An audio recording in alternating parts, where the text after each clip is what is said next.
think that everyone that watching this will have seen some scientist or other say to us, as though they're telling us something really significant, that we're all made of star stuff. So all of the elements in our body originally came from stars.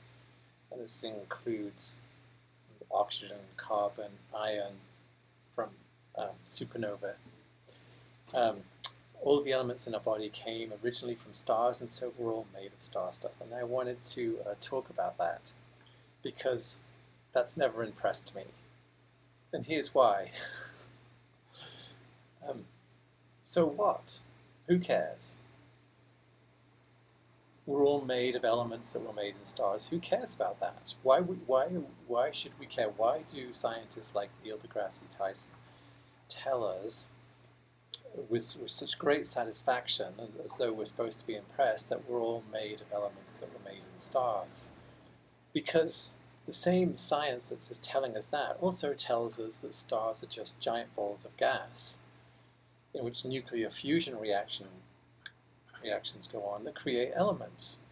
And so stars are nothing more than element-making factories. So why should it be impressive that we're made of things that are made in stars? What is it about that should really catch our imagination or make us feel special or something?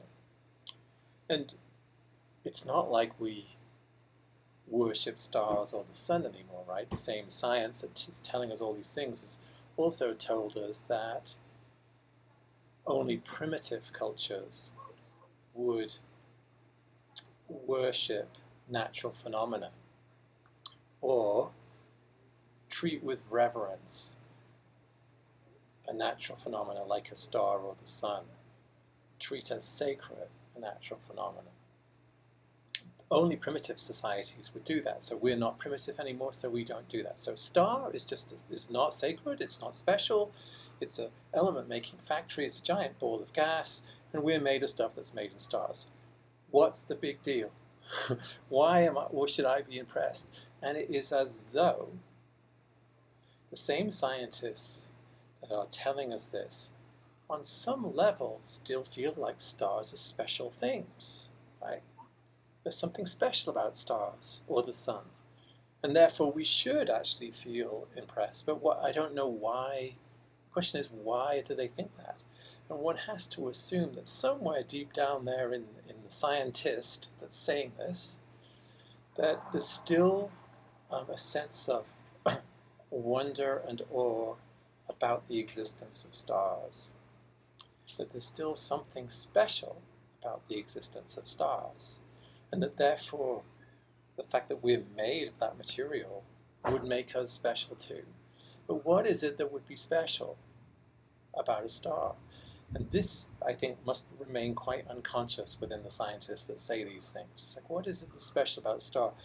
And in other words, they couldn't just merely be element-making factories. They couldn't just merely be giant balls of gas that have nuclear fusion reactions and put out light. It couldn't just be that. There must be something more that is going on inside the scientists themselves. There must be almost a sense of reverence about stars, a sense of them being special. So that the scientists themselves, on some level, in terms of telling us that we're made of star stuff as though that's a very special thing, themselves are guilty of what they criticize primitive societies of being. And I'm glad, actually. I'm glad that they're guilty of that. And so they should be guilty of that. But they wouldn't admit to it, for the most part, I think. So it still isn't impressive to me that they tell me that. And in order for it to be impressive, you'd have to say more. You'd have to say something like, stars should be treated with reverence. Stars should be the subject of wonder and awe. That stars are sacred in our universe. That stars might, well, have a deep level of consciousness themselves. And then you would be saying to me, not only am I made of elements of star stuff, I'm made of that same sacredness. I'm made of that same deep consciousness that stars are made of, right? And if that is true, if I'm made of that same deep consciousness that stars are made of, then I can look up at the night sky and see my ancestors in the sky. I can see my relatives in the sky. I can see consciousness looking back at me in the light of stars. And then the world becomes a very different kind of place. But until you're willing to say those kinds of things, then this idea of being made of star stuff is a completely unimpressive and inconsistent one for scientists to be talking to us about. So I say, let's go our own route on this.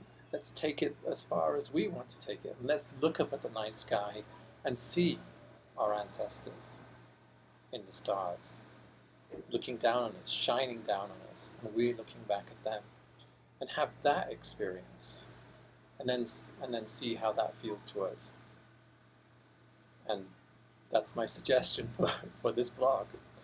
Thanks for listening.